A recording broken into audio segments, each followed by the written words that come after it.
Okay, good morning. Thanks for sticking around, and thanks to Liang and the other organizers for this wonderful, Jiaodong and Greg, for the wonderful occasion, beautiful setting, and for inviting me. So I'm going to talk about neural quantum states, but applied to interacting electron systems in 2 dimensions. My thing just died. Oh, here.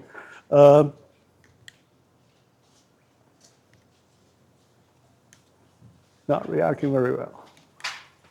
So 2D materials, there's been really rapid development. They have enhanced Coulomb interactions. I'll go into this a little bit, where relative to the kinetic energy, this becomes more comparable or stronger. So there is a whole new set of phenomena. And then with the also presence of Moiré potential and topology, we just have a new tunable platform for exploring or understanding and engineering quantum phases of matter. I've put here the cuprate, A version of the cuprate phase diagram, and this is from twisted bilayer graphene. You can see sort of the resemblance. So there's a lot of new exciting opportunities, more diverse set of phenomena for us to understand and hopefully, tackle some of the long-standing questions in condensed matter. So the question is, can neural network variational Monte Carlo help with this? And from the conference, you say, well, obviously the answer is yes, no doubt yes. But I mean sort of really to start transitioning from testing methods, where mostly neural quantum states has been at, to learning and discovering new physics. In other words, the question I'm actually posing is, can it really broaden the frontier of what computational tools can do in quantum many-body physics? And that, is a less resounding yes, but we're seeing, I think, very exciting trends of that. So that's the underlying question. So apologies to the actually many experts on 2D materials. I'm going to give you a very brief intro just to bring us all together. Moiré systems, as I mentioned, offer many exciting possibilities. For example, this is bilayer graphene. You twist one layer relative to the other. You introduce a new length scale that's on the order on the size of nanometers or more. So this is a plot of local density of states, and you can see these little peaks where electrons can live. And if you go into momentum space, you see these blue flat bands. In other words, kinetic energies change. So with Moiré, you get a different length scale, a longer length scale, that lambda indicated there, and then flat bands, where the kinetic energy relatively is lowered. So the interaction, the Coulomb interaction, then becomes more pronounced. And then that produces very interesting phases. The first one is, I guess, the first experiment from MIT. And then with refined experiments, you can see that in bilayer graphene, more resolutions here. And then the bottom shows a 3-layer setting, and then 4, and then the pentalayer, I guess, out of MIT. So many exotic phases and the opportunities that I was referring to. This is transition metal dichalcogenides, TMDs. Same sort of opportunities. You have a dual gate setting that can tune the carrier densities between these layers and control displacement field. So for example, this is from Xiaodong Xu's group, where so the bottom, I'm having a lot of trouble with my pointer. The bottom is a density, carrier density, that you can tune, that controls the filling, so that, and then the displacement field controls the polarization between the 2 layers and also adjusts the band alignment. So these are fillings shown here. And through that, you see different, you see enormous Hall effect, and then this is out of Columbia, the right-hand side showing superconductivity as well. So computations, I would argue, are then more important because we learned, for example, from many years of high TC, predictive computations can create synergy with experiment and theory. But the lessons we learned from the last 4 decades of struggling with cuprates is that, Antoine emphasized this, there are intertwined states with very delicate balance of small energy differences. So you need high accuracy quantum many-body methods in order for the results to be predictive, right? It's hard. Antoine showed this, kindly showed this recent sort of work trying to understand the Hubbard model. It involves a lot of method development, benchmark, which Antoine emphasized, and then collaborations. Right? So neural network brings a new set of tools, but I think this culture will need to remain to really make progress. So back to sort of my theme, what I'm going to do to try to approach this problem is kind of a minimal model, which is the continuum model written down the Hamiltonian below. You have the kinetic energy of the electrons. So this puddle, the electrons, I've shown 2 colors, as in, for example, 2 spins. And the puddle shows an external potential, which is controlled by this, and then the Coulomb interaction. So kind of a minimal model. I want to ask, what are the ground states that can happen in this sort of variety of Hamiltonians? So as an outline of what I'm going to tell you about, first, this NQS actually discovers new physics in the very, very old problem of 2-deg, just plain 2-deg, which was sort of what launched this. We were surprised and excited by this, or launched the rest of the effort. I'll go over that as kind of a little tutorial of what's happening with this type of NQS. And then I'll show you some ongoing work in terms of defects and disorders. So disordered and mixed states where we compare with STM images. And then we turn on a Moiré potential and a honeycomb Moiré potential. This ansatz discovered a paired Wigner crystal state, which is very exciting.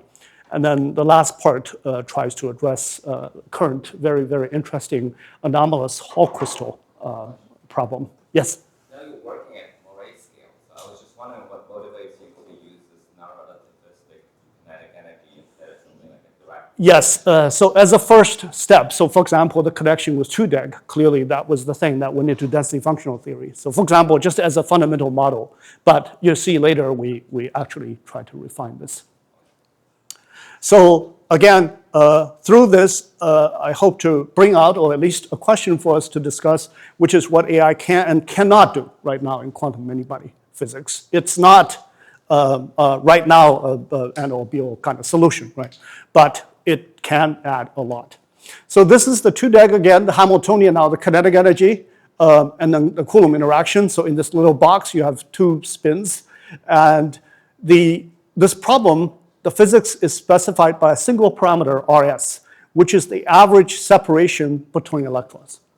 The phase diagram is basically the result of competition between 2 things. The kinetic energy, which is, if you look at this electron, they're fermions, so they repel. So the electron kind of lives in a box of size RS. So its kinetic energy is 1 over RS squared.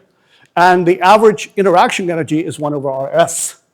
So if you make RS very big, the second term, interaction, will dominate the first term.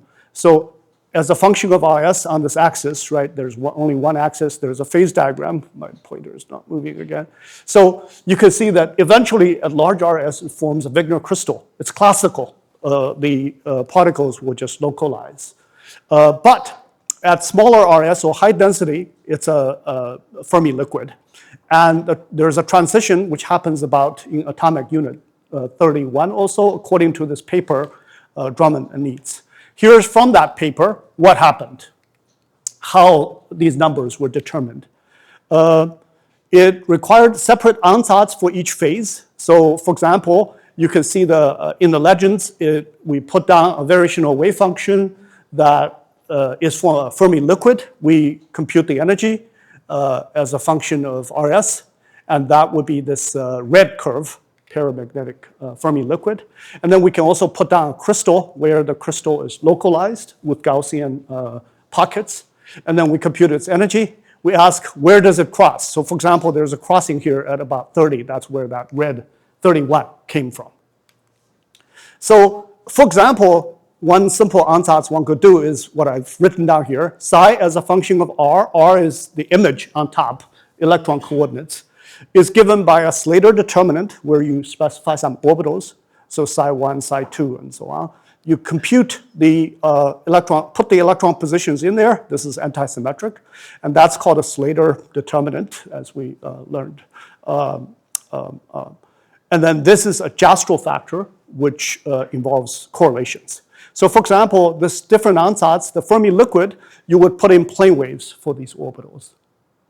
And if you want to put a Wigner crystal, you would put down Gaussians, centered, for example, at triangular lattice sites. And triangular basically inspired by classical considerations of Coulomb particles. And P specify parameters, lots of parameters. Maybe the early days of Monte Carlo, not that many parameters, but nowadays, of course, lots. So the parameters could enter in here or could enter in the orbitals. Okay? And then we learned in the past couple of days, you can variationally optimize this. So there's an additional thing you could do to go beyond this very simple ansatz of a single Slater determinant times a correlation, which is backflow. This dates back a long time, first in trying to understand helium-3. Feynman, for example, alluded to such ideas, but these people really put it into practice in variational Monte Carlo, where basically you take the electron coordinates and you think of you replace them in here by quasi-particle coordinates. Xi, for example, is what you replace Ri, the coordinate of the ith electron by, with Ri and then plus some number. The number has to do with the other electron positions. The basic physics is, well, they're correlated, so they're not independent particles. If you want to put this particle, I'm here, into an orbital, you want to look around and see if there are fermions around you. If there are fermions around you, you want to push yourself back a little bit to stay away from them, the backflow. So the Ci does that. It's called a backflow. So the variational Monte Carlo part just says you apply the variational principle, as you heard from yesterday's several talks, and then you search the P parameter space. After this, you can put this through what's known as a diffusion Monte Carlo, which projects the best wave function you find, and that will get you a better ansatz. So that's the whole machinery. I'll call this toolkit number 1. That's been standard. And that's what led to this determination. Okay? These results are from that. So I want to emphasize this is a tiny energy scale you're doing. So this plot looks like that. If you plot it, I wrote you down Hamiltonian. If you plotted the total energy or energy per particle, that's what you would see. So these curves, there are these 4 or 5 curves there. They all collapse there, right? The scale that you're trying to resolve here to get a crossing is not visible on that scale, on the total energy scale. Right? It's a tiny thing that you're looking at. So neural quantum state, this is our first attempt at this. Sorry, question. Yeah. So the diffusion Monte Carlo, how much does it lower the energy from the variational axis? On that scale, by about in the 3rd digit, but in terms of RS, it would change. So variational Monte Carlo, so the RS value that Drummond gave is 31. So if you did variational Monte Carlo with the wave function, which you fed into diffusion Monte Carlo, you would probably get like 25 or something, 24. So it's a big change because the energy, the slopes change a little. So what we tried is a single ansatz, what we called MP2, MP squared, NQS, neural quantum state. MP2, I'm going to explain to you what the square means. So this is the ansatz we just talked about, Slater, Jastrow with backflow. What we're going to do is we're going to put a message passing neural network in this backflow. In other words, the backflow is a linear, simply says if you're at distance r from your neighbor, scale back by some number times the distance. That's a backflow. And we're going to put this as a neural attention neural network with all the coordinates in there. And then we're going to put a second neural network on the Jastrow. the Jastrow will have a two-body correlation that ensures when two electrons come together on top of each other, there's a cusp because the Coulomb interaction diverges. The derivative of the wave function has to cancel that divergence. So we have that, and then on top of that, we put a neural network to coordinate them. So MP, the first MP of MP square stands for message passing neural network. How many parameters do you use? Just one. Yeah. Have you tried using more? No, we have not tried. On the electron gas, it looks like this basically has gotten to the limit from what we can tell. So the second P, MP, stands for multiple plane waves, and this is a technicality but important. What we do, I told you before that we do different ansatz. When you have a Fermi liquid, you put in plane waves. When you have when you want a Wigner crystal, you put in Gaussians. We put these orbitals as a linear combination of plane waves. The number of plane waves, of course, would need to be much bigger than the number of particles, so that the optimization can search for itself what coefficient C's to put. So when it wants to localize, it'll put a bunch of plane waves together to make a bump. Otherwise, it stays a plane wave. So it's the same ansatz. We choose the same number of plane waves and feed it in. So this is toolkit number 2, okay, the neural quantum state. Now we do this calculation. This is the first surprise to me when Connor and Yishao showed me this result. I had, before they tried it, I had told, you're not going to win. But this is what happens. The two curves are Drummond and Needs. We reproduce them. And then this purple thing is what they're getting. And you can see the first thing is it's systematically lower than DMC, right? Then after you project. And it's lower on the liquid side, which makes more sense because the liquid side is more correlated, right? Even though the Wigner crystal is the strongly correlated, but that's more classical. This is more quantum, more correlated. And by doing this more versatile state, you lower it more. And this is the structure factor. And you can see that it's a Fermi liquid, it's low, and then it peaks up. There is a shade. That's where when we start from different initial conditions, we get different, that's the scatter of the structure factor. So in transition, it sometimes gets confused, gets stuck in a local minimum.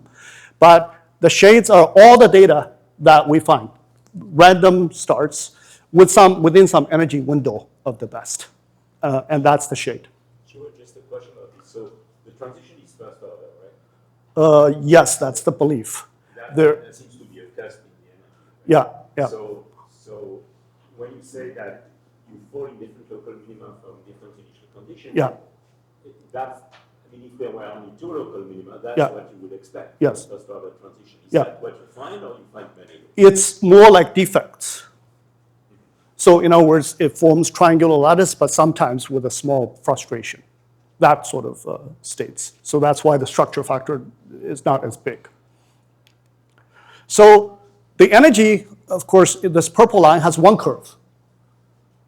But if you do a transfer learning from the very last one, from a point near the crossing, and you transfer learn, you can see how they cross. And this is where we determine. So there's a revised transition, 37, we believe is now, by the way, many of you know, right, the 2-deg is important, or 3-deg is important because that's what's fed into density functional theory, right? So this is a basic object that's used very much in calculations. So we believe that this is now the best estimate for the transition. It's 37, not 30, 31. And these are the density and spin density. And you can see that we don't impose any symmetry, but it restores symmetry more or less. In the crystal phase on the right, it has these stripy things. So it's a floating crystal, but in one direction. The reason it's doing that is because we put in fixed number of spins. In other words, equal up and down spins.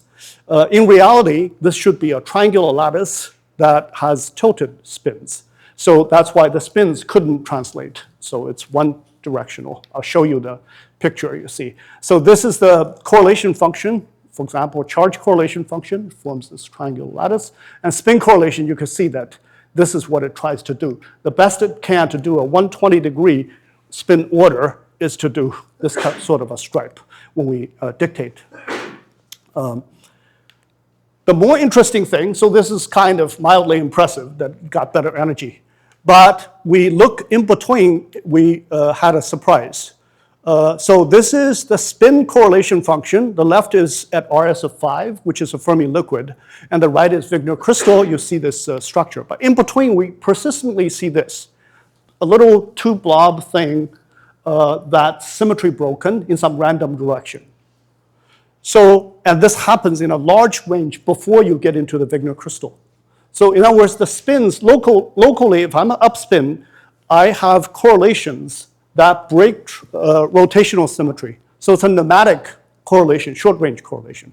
So this is NSCL stands for nematic spin correlated liquid. And that's sort of interesting. And this is just a more in-depth look into it, where you can see that the gray curve is the Fermi liquid, where when you come down on this cell from, like, cut this route, you, of course, see a symmetric, at 0, see a symmetric distribution because it's a Fermi liquid. And this thing is the Wigner crystal, of course, shrunk by 100. And you can see that now it breaks symmetry. Sorry, my thing is not. This is between the crystal sites, and this is on the crystal sites. So you can see that it picks up the crystal sites. But in between, the correlated Fermi liquid start to break symmetry and just goes steadily from the gray to the purple, right? But it's a liquid, so it doesn't go to the purple. It goes to, nematic correlation. So this is interesting. This is slightly earlier work with the Parks group at Harvard, an experiment where they saw interesting, so this is RS on the top. You can see that there's a Wigner crystal Wigner transition. I can't move this. At about 30-something Wigner crystal, sorry, here should be ground state, 0 temperature. And then this is the Fermi liquid. But in between, they find this large region of susceptibility. We don't know, our ground state calculation don't quite know how to explain this susceptibility change yet. But we think it's amazing that the range, we're seeing this sort of correlation coincides very, very well with what's seen experimentally in this region of uncertainty. This region goes about the same way. So I'm going to switch gear. What's the range of RS where you see this nematic? About 10 to like just before 31, 10 to 37 where the transition happens. RS of 10 to 30 something. Okay, so there's a sort of range near the transition where you have many. Yeah, before the transition. Yeah, before the transition. Yeah, but you're saying that you see this nematic state, even for ranges of RS where there are not many other. Yes, even like where traditionally the QMC best numerical answer, of course, there's lots of theory about in between microemulsion and so on, but the best numerics up to date see only 2 phases, Fermi liquid, Wigner crystal. And what we're saying is inside the Fermi liquid, there's a large region that has spin correlations that have directions, short range spin correlations that have directions. So it's not really a broken symmetry. It's not a broken, right, it's short range, very short range, and rather weak, and if you look at spin density, it'll be completely uniform. Rotational symmetry broken. Oh, rotational symmetry Yeah, is broken. yeah. In the correlation, right? So it'll, That's broken, right? yeah, yeah. In the Wigner crystal, it also looks like the rotational symmetry is broken. Yes, the Wigner crystal, well, will have 6-fold symmetry. But it didn't seem to the pictures you were showing. Because we had 2 different, with 120 degree, if we had generalized spinners, it would restore some more. But right now it's a stripe because it's up and down. We fix up and down equal. We only have up and down spin. So that I get this clearly. So in the nematic liquid phase, it's not only sort of intermediate range orientational order, it's really long range nematic order. short range, short range. Spin correlations are short range. Yes. But if you look at some bond energies, that has long range rotation order. There is rotational symmetry. Yes, Yeah. yes, in the correlation. Yeah. So since you're artificially fixing the spin orientation, the spin up and spin out to be equal, that seems to have an effect on the wave vector in the Wigner crystal. It doesn't have so you can see from the earlier QMC results that the two, even the ferromagnetic crystal and antiferromagnetic crystal are very close in energy. So we are in the antiferromagnetic crystal, but ideally you should do this calculation now with generalized spin so that. You mentioned that the striping feature you're seeing in the Wigner crystal phase is kind of an artifact, right? So it's not a stripe, it's just alternating spin. That's an artifact of, that's how the system, I mean, it's the exact solution when you have n up equal n down. For the pneumatic state. No. No, he's starting SZ. Right. Yeah. Even at a perfect 120-degree state. That's right. SZ would have a stripy structure. That's right. Yeah.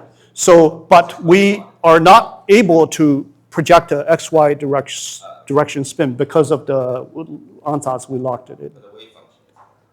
The wave function is also in that. Projection in some other direction, right? So the wave function has a structure that's up times down. And so we're in a fixed SZ equals 0 sector. The calculation is done in a SZ equals 0 sector. On every side. Globally. No, globally. Yeah. Well, then you can, in principle, figure out projection. Yeah. Related to efficiency integration, does it depend on the geometry of the system? It does. So if we have a rectangular, it'll choose one direction. If we have a square, every calculation will end up with a different thing. But you always see in the correlation this half moon crescent sort of structure. So if you take a perfect square, Yes. then a different calculation.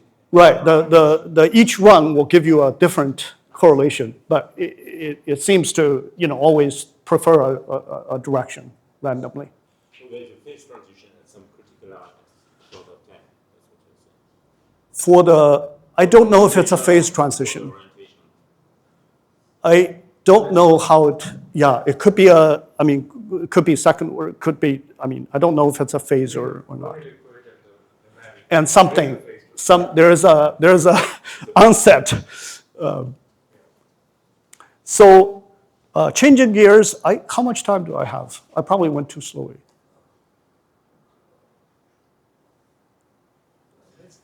Maybe 20 more minutes? Oh, okay. So this is in collaboration with Mike Cromie and Feng Wang's group at Berkeley.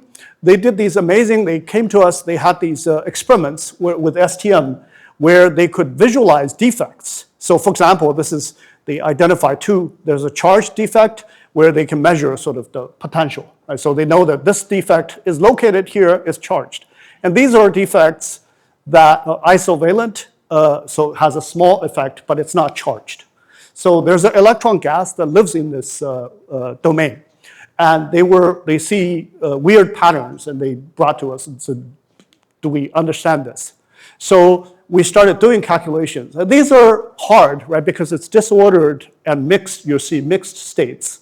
And traditionally, if you need to dictate some sort of an initial wave function to the system, it's very hard to guess what it will be. And that's where really neural NQS shines. So at low density, this is STM image as a function of density. You're changing, density is coming down, increasing. So RS is decreasing. So density is increasing as you go from left to right. That's STM image. And then we put in, so for example, the STM images tell us, so this is the very low density isovalent, very little in terms of neutral disorder, but there's charge disorder. So we put these in at the location of the STM image, and then we carry out this two-deck calculation. And the images that are produced, you can see that they're very, very similar. And you also see, so each blob is a single electron. And the river is a river, it's flowing, right? So it's a mixed state depending on the charge order. And now you increase density. So this is all nominally in the Wigner crystal regime, or at least all of these. But you can see that there is liquid showing up because of disorder. Now you increase the density. This is all in the liquid regime. The STM image, and then NQS, right? And you can see it's supposed to be completely a liquid, but of course the disorder localizes lots of electrons. You see this mixed sort of state. So now they have different samples that have lots of neutral defects, and here's one sequence. So the neutral, these little dots, so these are charge defects, the 3 circled ones, and lots of dots in there so they image these electrons with changing density. So this is, again, density decreasing. So RS is increasing, so density is decreasing. And some of these, there's too many electrons and too many dots. We couldn't do that, so we isolate, so the electron density is increasing, sorry. So we're gonna take NQS and explore this particular, target this density at a fixed density. So we do this, we put in the 3 charged ones as located by this image, and then we start putting in short-range random disorders, sample the distribution that experiment tells us.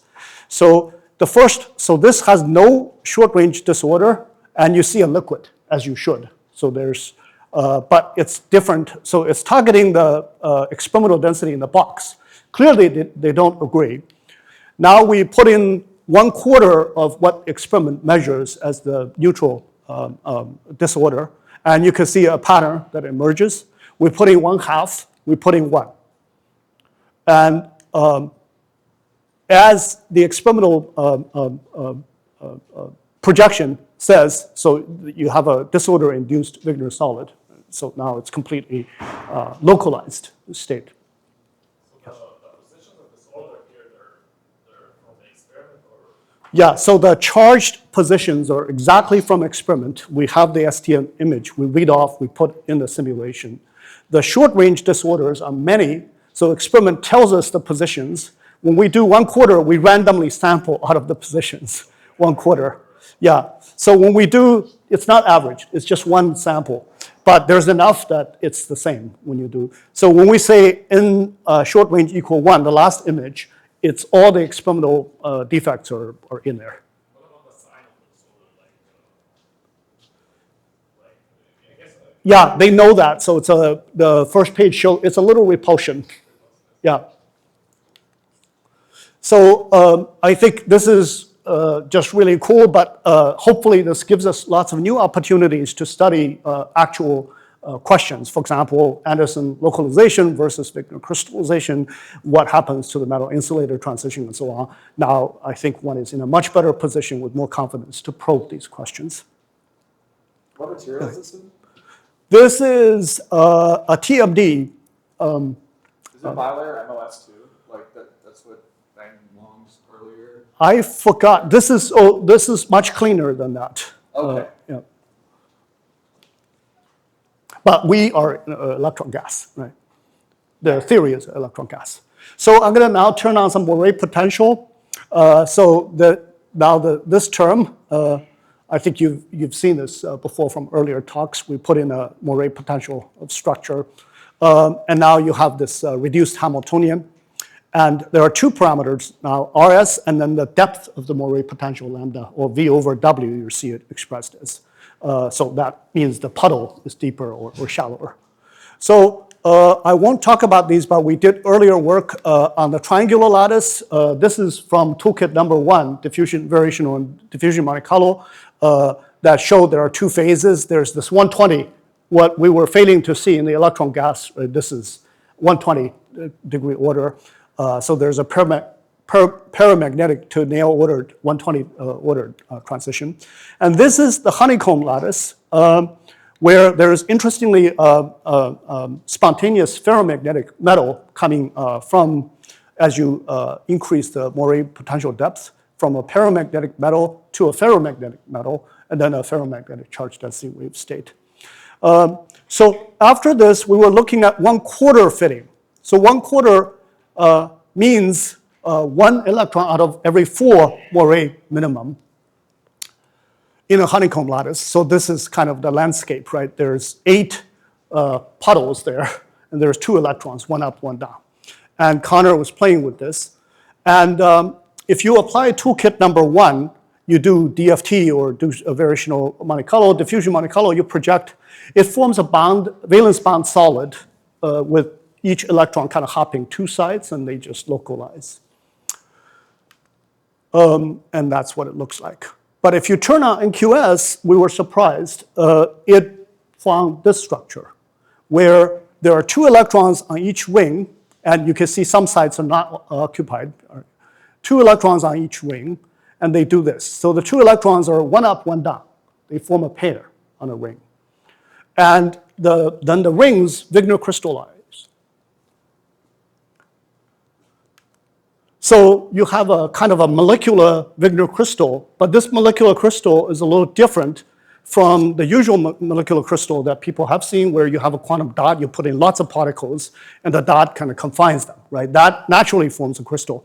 This is all repulsion, right? There's no natural inclination to form a molecule, but they form a little paired set of electrons. What? 1/4, depends on how they account.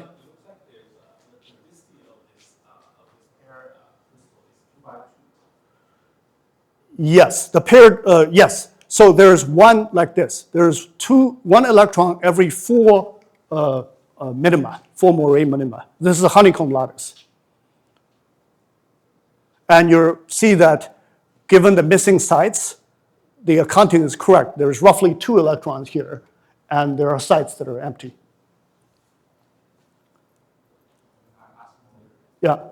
So of course, we don't know if it's correct, but we fed the orbital that the NQS found into DMC. It found a lower energy than what it originally thought, right? So if you just do toolkit number 1, it'll stay on the left. But now if you fed DMC projection, the orbital that NQS found, it'll do the projection and find a lower energy. So that's a good confirmation that this is correct. And by the way, Zhou Quan is here. He's worked on this, and he's worked on bilayer, electron hole bilayers, so talk to him. This is a measure as a function of the Moiré potential depth, what happens to the density. So this color is uniform density. So for example, on the left, which corresponds to a Moiré V over W of 0.2, the very left one there is this one. It's uniform density. And then as you crank up the potential depth, you start seeing rings form. And then by the time you get here, you see a crystal ring. And these measures are, so this is the localization factor. So e to the IXL, the expectation value. So polarization or localization measure. So on the left, it's conducting. And on the right, it seems to be insulating. And the bottom panel shows the asymmetry between the occupied ring and the empty ring. So if it reaches 1, it means the 2 electrons are completely contained in one six-site molecule. But you can see it doesn't get there, right? So there's leakage, but it's mostly there. And this is a measure of the correlation between the up and down electron in a ring, so as a function of angle theta. So as this little cartoon dictates, so up and down you measure spontaneously. Up is here, what's the angle they make? And you can see the peak is at 180. They prefer on a ring to be opposite to each other, but there's different occupancy. You see the little shoulders that correlate to the 6 sites. Okay, so that's the, there's a lot more information. I'm gonna have to skip and go on to the next part, but I'm gonna tell you about anomalous Hall crystals. So this is like a topological Wigner crystal with a Chern number. It's generated very intense recent interest. Here's just a quick search of papers that dealt with this. Most of the predictions are based on Hartree-Fock, though. Right? So there's the question, does the phase, what does correlation do to it? Does it actually exist?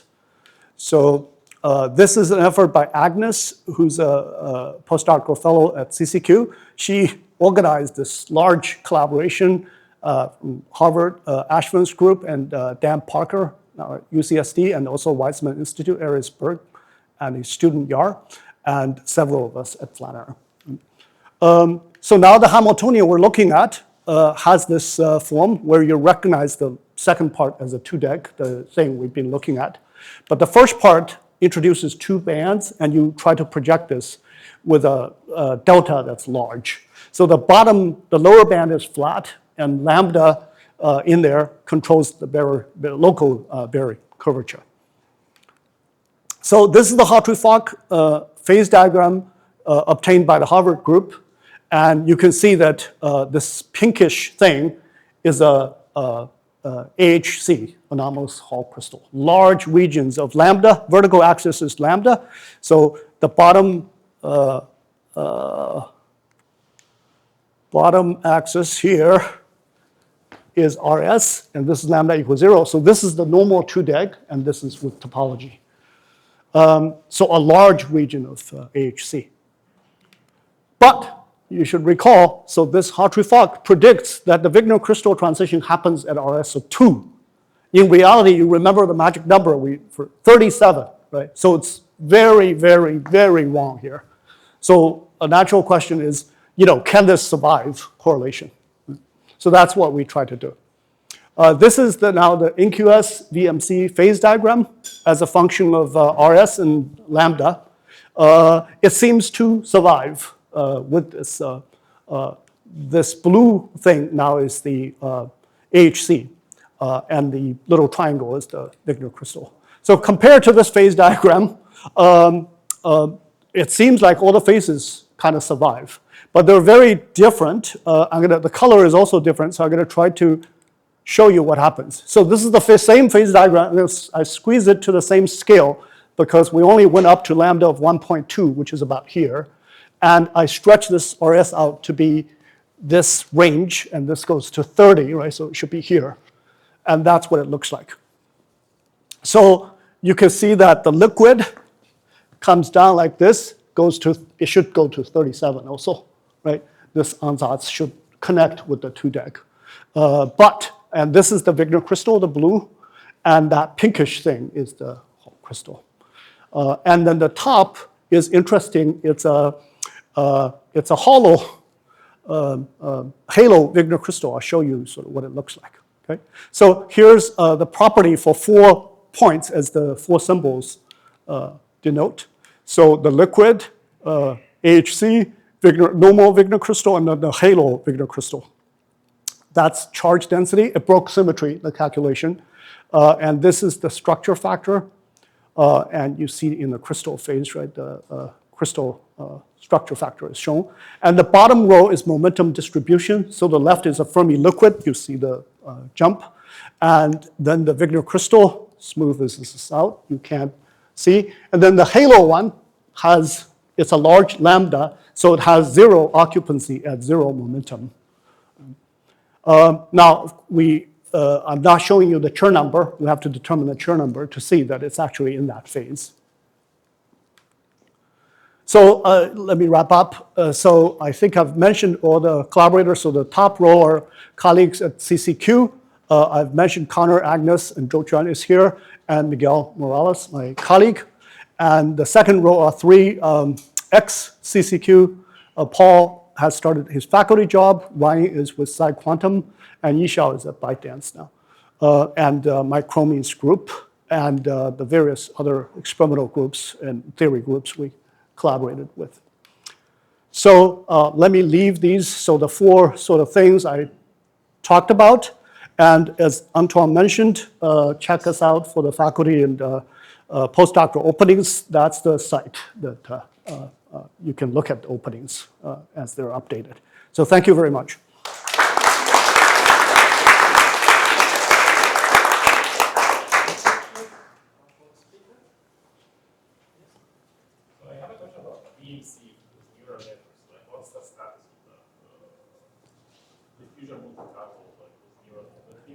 Yes. So people have tried some. I think we have not tried the full thing, but I mentioned that when we had the paired electron Wigner crystal, molecular Wigner crystal, we fed the orbitals into DMC. But it's not the full NQS state into DMC because that's rather expensive. I think from the experience, for example, the Google group had tried in the early days. The experience seems to be that the gain is when you have a very good ansatz is very little. And for the electron gas, I have no doubt that the gain will be very little. For some of the 4 things I talked about, I think they have somewhat different quality. The HC, I think, well, clearly it's much better, much better than Hartree-Fock. But it's, I think, not at the level of the 2DEC in terms of, it's just a much more complicated wave function. So that's part of what I meant by what it can and cannot do. I think we should not view this as a, it's a highly accurate answer as in the context of 2DEC, but it's just a much better answer now with correlation. Yeah, I also have a question about the anomalous crystals. So you use the same ansatz for the one that we showed at the beginning. That's the same. So now we have spin, the texture has to be different, right? The first one I showed you, we locked the spins into up and down. And now, of course, there's a term that looks like spin orbit coupling, right? So we have to be able to sample the two pseudo-spin degree of freedom continuously or discretely with enough accuracy. So the ansatz is somewhat different. Also, it's being improved in other aspects compared to the 2DEC work, which is a couple of years ago. The symmetry, this rotational symmetry breaking that you see in the transition, is it possible that that is due to some limitation in expressivity in the network? I know there are some works that show increasing the number of parameters, or we've seen with training time that you can restore symmetry. Yeah. Or maybe I missed if there's some connection Yeah. to this. Yeah. So in absolute terms, one cannot be sure. We've done sort of due diligence by checking different shapes and different sizes. It seems very robust. And this is not published, but the Pfaffian, we also have now a Pfaffian scheme, similar to what Antoine mentioned. It seems to stay. So, and it kind of is a sensible thing, what it's trying to do. If you look at the line cut I was showing, basically it starts from a Fermi liquid because the electron is, it's able to go around freely. But on its way to the Wigner crystal, it just gets jammed, right? It's hard to line in sort of enough particles in there in a more correlated way. So it starts to find ways to accommodate each other at short distance. And the spin there matters a lot because the exchange hole is very different from the correlation. And so the spin starts to matter, and it can't, symmetrize the whole system, so it starts to do something. So we think it's reasonable. We're still doing more to hopefully sort of have a more insight rather than observation. So now it's more like an observation, and we think it's robust, but with these, you point to an excellent question, right? With these things, you kind of always have that question, is it your expressivity that's doing something to you? So I had a question about utilization of the ansatz physics. So if you're not careful with that, then you usually visualize your neural net as a homogeneous state. And then during that, the optimization, it might get stuck in some weird configuration. So do you think that it might be beneficial if we initialize the neural net in some specific configuration that we think is compatible with the static state? Yeah, we do try that. Sometimes it gets very expensive. But for example, for the 2DEC, we actually tried all kinds of initial states. That's why, the 37 I was telling you, as well as this, we're quite confident, right? This is, as I said, what convinced us that it really was going beyond what was possible before. We try all kinds, like in the liquid, deep in the liquid and deep in the Wigner crystal, you could try all kinds of random things. It'll get there. But, when you get to a more complicated region, this issue will be universal, right? The optimization in a landscape, if the landscape is complicated, there's no guarantee you would get to the global minimum. And other than trying randomized initial conditions and sort of trying to gauge the distribution and so on, one cannot prove, right? Other questions? Let's thank Shiwei again. Thank you. And